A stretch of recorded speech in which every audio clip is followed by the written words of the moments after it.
Good morning students. BSc BEd की first year की class में आपका स्वागत है।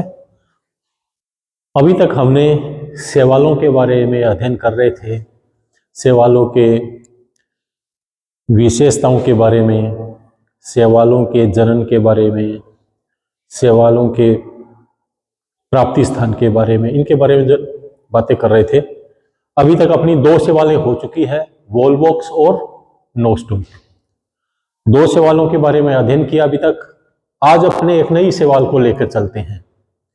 आज एक नई सवाल लेकर चलते हैं, उसका नाम है ओसिलेटोरिया। क्या नाम है? ओसिलेटोरिया।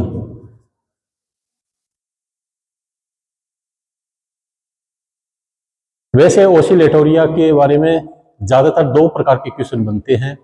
एक तो ओसिलेटोरिया के अंदर एक स्पेशल चीज पाई जाती है, उसकी गति।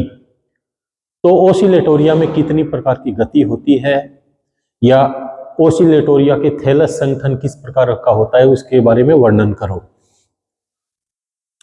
और एक नंबर का आपका क्वेश्चन आ जाता है कई बार ओसिलेटोरिया के बारे में। ओसिलेटोरिया के वर्गीकरण सिचुएशन को समझाइए या वर्गीकरण को समझाइए।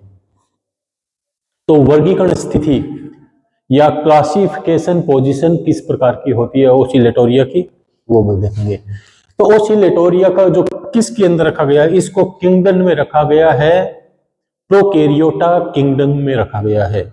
प्रभाग या किंगडम क्या होता है इसका? प्रोकैरियोटा। तो प्रोकैरियोटा के अंदर वही सवालें आती हैं जिसके अंदर सेल प्रोकैरियोटिक प्रकार की होती है, जिसके अंदर स्पष्ट केंद्रक नहीं होता है, या केंद्र के ऊपर जो केंद्र की झिल्ली पाई जाती है वो इसके अंदर स्पष्ट नहीं होती है। तो ओसिलेटोरिया की जो सेल होती है वो सारी की सारी किस प्रकार की होती है? प्रोकैरियोटिक प्रकार की सेल होती है, इसलिए इसे प्रोकैरियोटा किंगडम में रखा गया है। दूसरा आता है बच्चों डिवीजन। इसको साइनोफाइटा के अंदर रखा गया है। डिवीजन किसका क्या होगा? साइनोफाइटा। क्लास साइनोफाइसी, इसकी क्लास होती है साइनोफाइसी। तो साइनोफाइसी क्लास में इसलिए रखा गया है क्योंकि ये नील हरित रंग की होती है। जहां जिस जल की सतह पर ये पाई जाती है वहां का पानी नीला हरा रंग का दिखाई देता है या काले रंग का दिखाई देता है, ये इसलिए इसे साइनोफाइसी रखते हैं। ऑर्डर इसका नोस्टोकेल्स, फैमिली ओस्टोलिटेरेसी, और वंश या जीनस इसका ओसिलेटोरिया। ये एक नंबर का क्वेश्चन इसका आ जाता है। तो इसकी जो क्लासिफिकेशन पोजीशन है वो एक नंबर की कई बार पूछी जा चुकी है। तो किंगडम होगा प्रोकैरियोटा, डिवीजन होगा इसका साइनोफाइटा, क्लास साइनोफाइसी, ऑर्डर या गण नोस्टोकेल्स, फैमिली ओसिलेटोरिएसी, और जीनस इसका ओसिलेटोरिया। अब अपने आते हैं इसकी प्राप्ति स्थान के बारे में। तो बच्चों ओसिलेटोरिया जो शैवाल है वो एक फ्रेश वाटर एल्गी होती है। ज्यादातर ये स्वच्छ जल के अंदर पाई जाती है, फ्रेश वाटर में पाई जाती है। लेकिन ये जरूरी नहीं कि ये फ्रेश वाटर में ही मिले, ये खारे जल में भी इसकी प्रजातियां पाई जाती है। अभी तक 70 जातियां इसकी खोजी जा चुकी है, उसमें से कुछ जातियां इसकी खारे जल में पाई जाती है, लवणीय जल में पाई जाती है, समुद्री जल में पाई जाती है, जबकि ज्यादातर इसकी जातियां फ्रेश वाटर में पाई जाती है। और इसकी एक विशेषता और है, ज्यादातर ये प्रदूषित जल के अंदर मिलेगी। ज्यादातर ये क्या होगी? प्रदूषित जल में मिलेगी। जहां पर ये मिलेगी वो चीज क्या हो, जो जल होगा प्रदूषित होगा।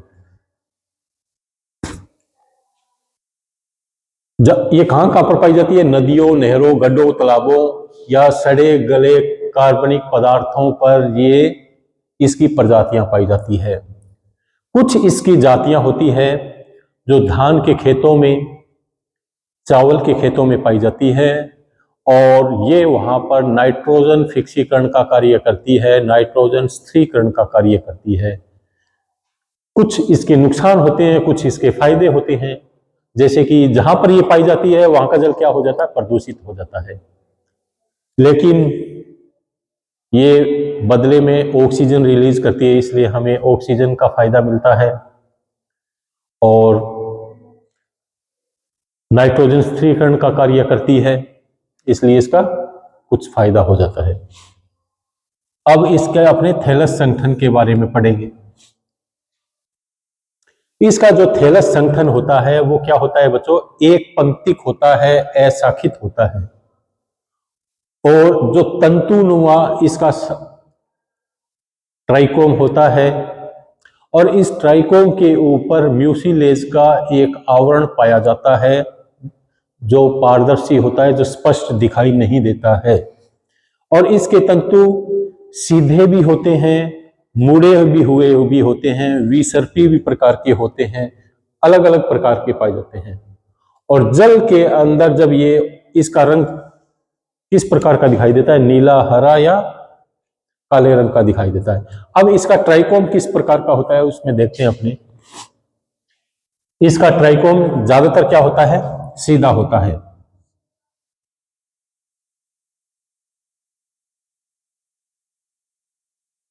इस प्रकार से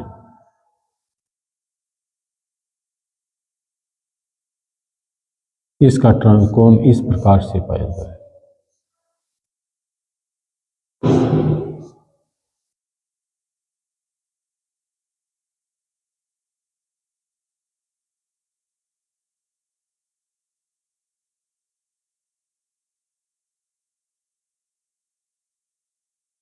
इस प्रकार की इसके अंदर क्या पाया जाता है, पायल ट्राइकोम होता है। कुछ ट्राइकोम इसके मुड़े हुए भी होते हैं।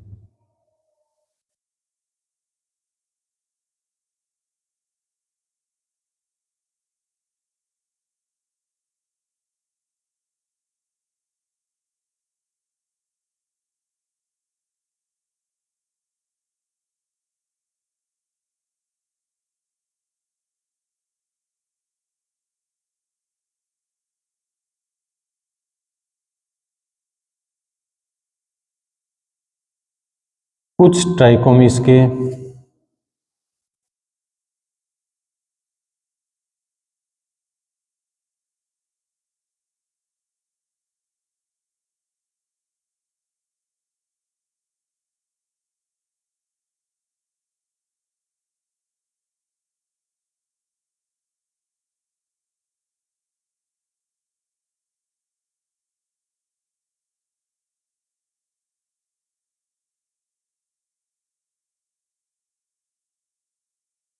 इस प्रकार के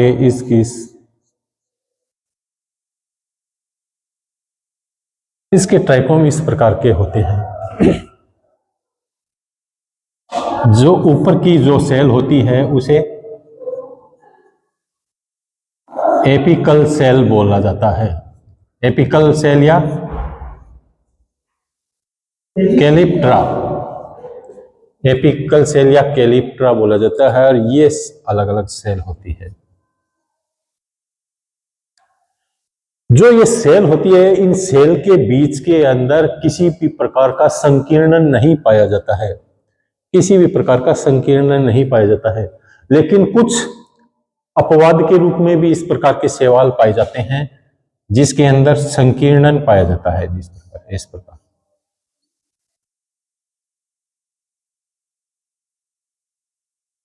इस प्रकार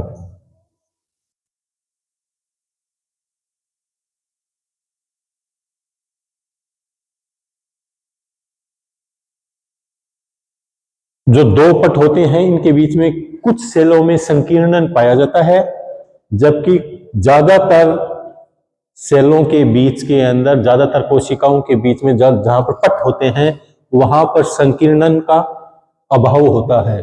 जो ऊपर की ये जो सबसे ऊपर की जो टोपीनुमा संरचना होती है उसे कैलिप्ट्रा कहते हैं। क्या कहते हैं, कैलिप्ट्रा।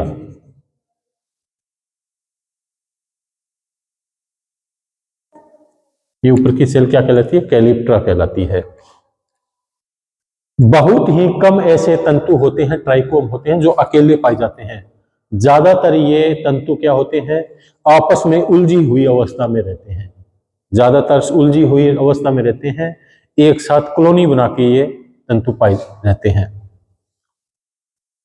तो अब आते हैं कोशिकाओं की संरचना के बारे में। थैलस संगठन तो आपको बता दिया बच्चों कि इसका जो संगठन होता है वो पंक्तिनुमा होता है, अशाखित होता है, इसके बीच में कोई शाखा नहीं होती है, और प्रत्येक सेल समान अवस्था के अंदर पाई जाती है। प्रत्येक सेल एक जैसी और समान आकृति की होती है, और प्रत्येक सेल के बीच में एक एक पट पाया जाता है।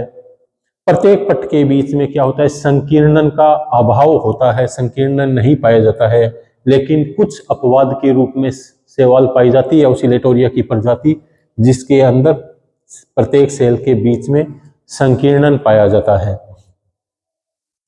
और इसकी अलग अलग आकृतियां होती है, ये सीधे भी होते हैं, मुड़े हुए भी होते हैं, गोलाकार भी होते हैं, वक्राकार भी पाए जाते हैं, अलग अलग आकृति के होते हैं।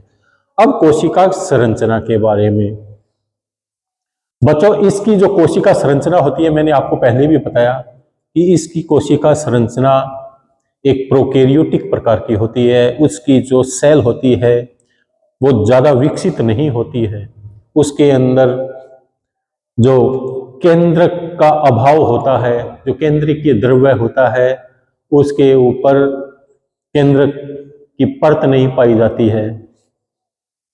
और जो प्रोकैरियोटिक सेल होती है उसके अंदर क्या होता है, माइटोकॉन्ड्रिया, एंडोप्लाज्मिक रेटिकुलम और हरित लवक का अभाव होता है, इसके अंदर ये नहीं पाए जाते हैं। और इसकी सेल वॉल होती है वो किसकी बनी होती है, पेक्टिन की। जो इसकी सेल वॉल होती है किसकी, पेक्टिन की। ये बाहर तो पेक्टिन की होती है और अंदर से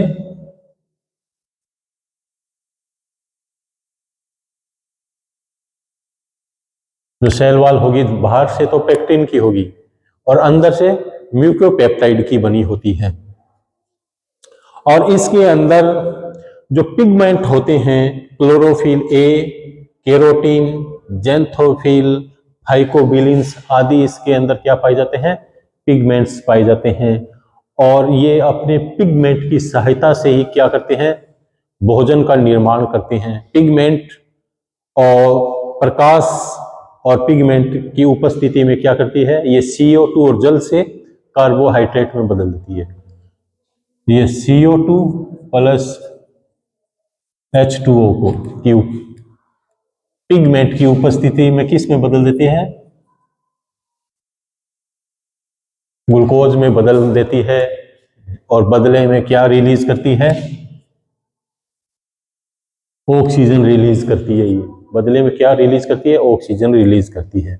इसलिए हमें इससे क्या मिलता है, ऑक्सीजन प्राप्त होता है।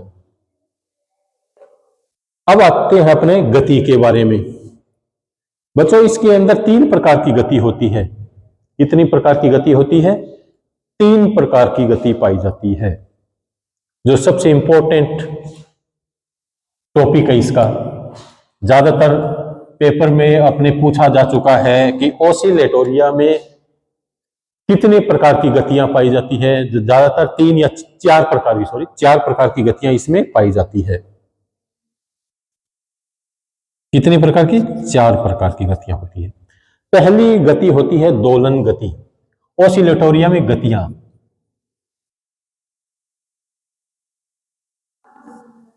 कितनी प्रकार की होगी, 4 प्रकार की होती है। सबसे पहले होती है दोलन गति। दोलन गति,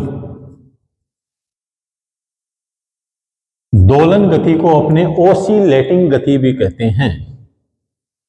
कौन सी,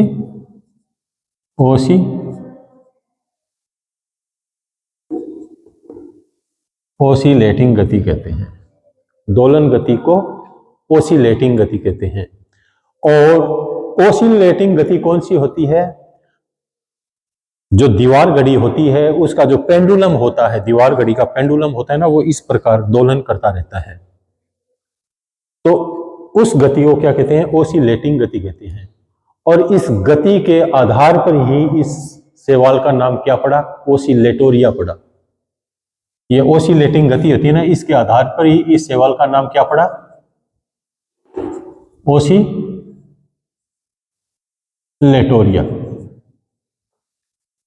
दोलन गति। अब दोलन गति में क्या होगा? जो इसका जो तंतु होता है, इसका जो ट्राइकोम होता है, वो दोनों साइड में गति करता रहता है, दोनों साइड में गति करेगा, दाईं ओर बाईं ओर इस प्रकार से गति करता रहता है। इसलिए इस को दोलन गति या ओसिलेटिंग गति कहते हैं। और उस ओसिलेटिंग गति के कारण ही इसका नाम ओसिलेटोरिया पड़ा। दूसरा गति आती है उत्सर्जी गति। दूसरी बच्चों क्या आती है? उत्सर्जी गति। ये उत्सर्जी गति आपने स्प्रिंग देखी होगी। स्प्रिंग को अगर नीचे छोड़ देंगे तो वापस ऊपर आएगी। तो जिस प्रकार स्प्रिंग को दबाने से जिस प्रकार की गति होती है, उस प्रकार की इसमें क्या होती है? गति होती रहती है।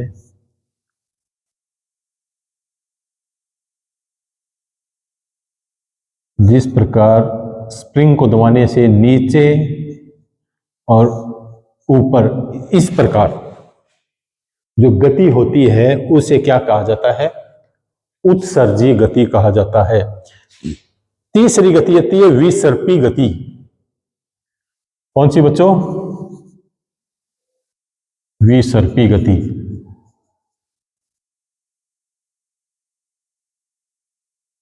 जो गति इस प्रकार से होती है ना, ऊपर नीचे, जो सांप की तरह कुछ जो गति होती है ना, इस प्रकार से,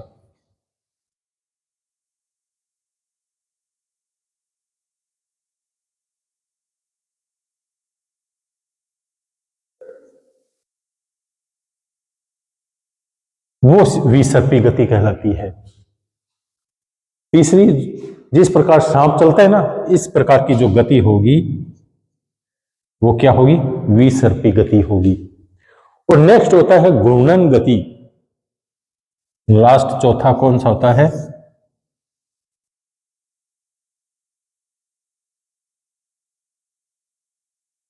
घूर्णन गति। इसमें जो ट्राइकोम होगा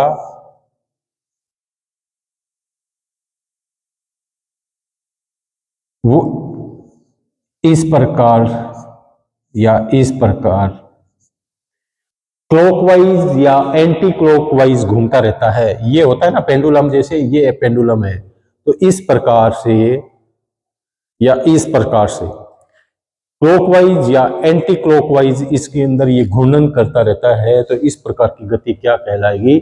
घूर्णन गति कहलाएगी। तो बच्चों, इसमें गति कितने प्रकार की होती है? जो क्वेश्चन ज्यादातर यही आता है कि ये गति कितने प्रकार की होती है? गति होती है 4 प्रकार की होती है। सबसे पहले होती है दोलन गति, जिसे ओसिलेटिंग गति भी कहते हैं। ये घड़ी की पेंडुलम की भांति दाईं और बाईं तरफ हिलता रहता है। इस गति को क्या कहते हैं? दोलन गति। दूसरी गति आती है उत्सर्जी गति, जो स्प्रिंग की तरह ऊपर नीचे होता रहता है, ये उसे उत्सर्जी गति कहते हैं। तीसरी गति आती है विसर्पी गति, जो विसर्पी प्रकार की होती है, मतलब इस प्रकार से सांप चलता है उसी प्रकार ये इस प्रकार गति करता रहता है ट्राइकोम, इसे विसर्पी गति कहते हैं।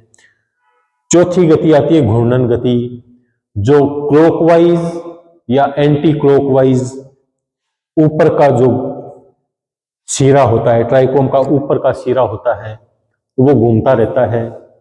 तो उस प्रकार की गति को क्या कहते हैं? घूर्णन गति कहते हैं बच्चों।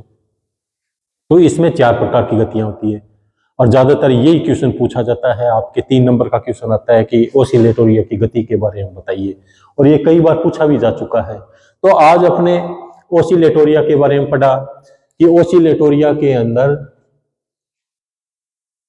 ये क्लासिफिकेशन पोजीशन के बारे में पढ़ा, प्राप्ति स्थान कहाँ पर पाए जाते हैं, ये ज़्यादातर ये कहाँ पर मिलेंगे, नदी में, नहरों में, और ये ज़्यादातर कहाँ पर पाए जाते हैं, दूषित जल में पाए जाते हैं, चावल के खेतों में पाए जाते हैं, धान के खेतों में पाए जाते हैं। और इसके थैलस संगठन के बारे में पढ़ा कि ये एक पंक्तिक होता है, अशाखित होता है, ऊपर से टोपीनुमा होता है जिसे कैलिप्ट्रा भी कहते हैं। और इसकी सेल संरचना के बारे में भी पढ़ा कि इसकी सेल किस प्रकार की होती है, प्रोकैरियोटिक प्रकार की होती है। सेल वॉल इसकी पैक्टिन और म्यूकोपेप्टाइड की बनी होती है। क्लोरोफिल, ए, कैरोटीन, जेंथोफिल आदि इसके अंदर पिगमेंट्स पाए जाते हैं। माइटोकॉन्ड्रिया, ये माइटोकॉन्ड्रिया, और इसके अंदर हरित लवक, एंडोप्लाज्मिक रेटिकुलम आदि का अभाव होता है। और इसकी ये गतियों के बारे में पढ़ा। तो आज इसकी गतियों के बारे में पढ़ा, कल इसके जो जनन होता है वो किस प्रकार का होता है उसके बारे में पढ़ेंगे। ठीक बच्चों, थैंक यू।